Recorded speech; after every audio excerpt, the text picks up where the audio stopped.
Also, when I do work with young directors and filmmakers, I listen to them.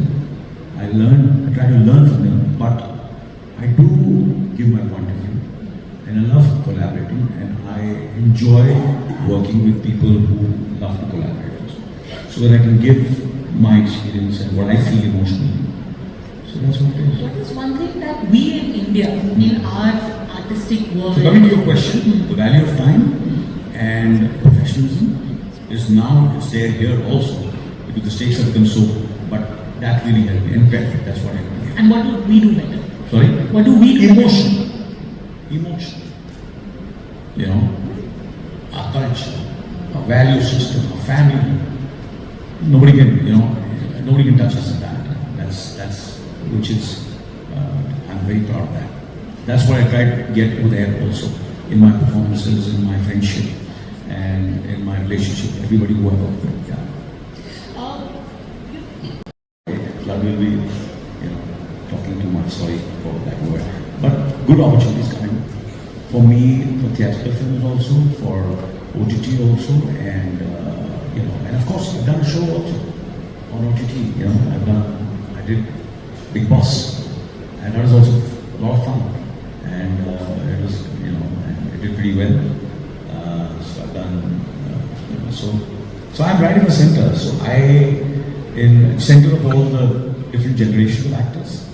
I was lucky to work with Yusuf, where, you know, I talk about it like music. He was like a classical and you know, actor, and then Ritik is like a rock music, and Ranveer are like jazz, and I'm right in between, trying to listen to them and learn from all of them how to navigate and how to perform with them.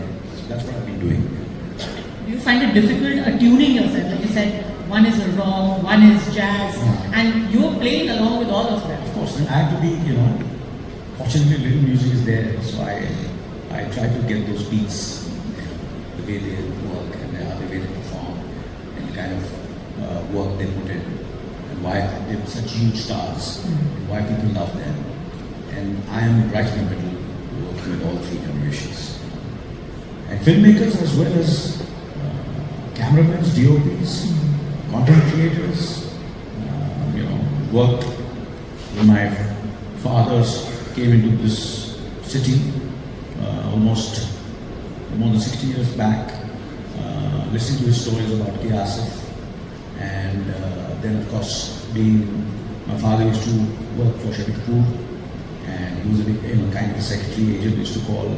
So listening to all those stories, and then my relations with the Kapoors, going to RK Studios. So those stories, those writers at that time, the writers Dad spoke about, and then of course when I grew up, you know, watching those films made by this great, like Guru Dutt, Raj Kapoor, Bimal Roy, Satyajit Ray, Mrinal Sen, then of course Shyam Benegal, Aparna Sen, you know, looking at those films, and then of course when I was doing my course as an actor, traveling all the way now to be fortunate we can, in a fingertip, we can see everybody's work. But I used to go to Pune and to the archives over there and watch those great films over there and learn as much as I can. And of course as a student also I've always been watching films, and films is been my life. I breathe films. So I just keep on, of course. But you get motivated also. Like who's the person you last remember where you were like, ye karna chahiye? I'm looking forward to Danny Lewis's new film, which is, I can't pronounce the name. It's very Angrezi, very good in so I can't pronounce the name, but some film which is his son is like. I'm looking forward to the film. I always look forward to all his work, and I have always loved all his performances. And Robert De Niro and Pacino, I'm very admired of their work. And of course, even the way Denzel Washington has done quite a few of his films, and his performances are great, absolutely. So these are the actors I look forward to whatever they're doing next year. If cinema is going to change in another 5 years, where do you place yourself in that? Why 5 years? Why not next 20 years? What, 20 years? So that's the real Amrit. So fortunate, I hope I'm wrong. And someone says action, I'm in front of the camera. And of course, I feel, being honest with you, I want to be be to a certain extent trying to tell stories and build a kind of being a bridge among all the younger actors and you know, encourage younger actors to come on the fold, filmmakers, have collaboration. I'm planning collaboration, Indo-Australian collaboration, Indo-Korean collaboration, Indo-British collaboration, and I'm working on them, and they're going to happen very soon. And working with the talent, which I've always done across, and telling our stories which can travel. I'm doing a big show now, I'm producing it, and I'm very confident that it's going to travel all over the world.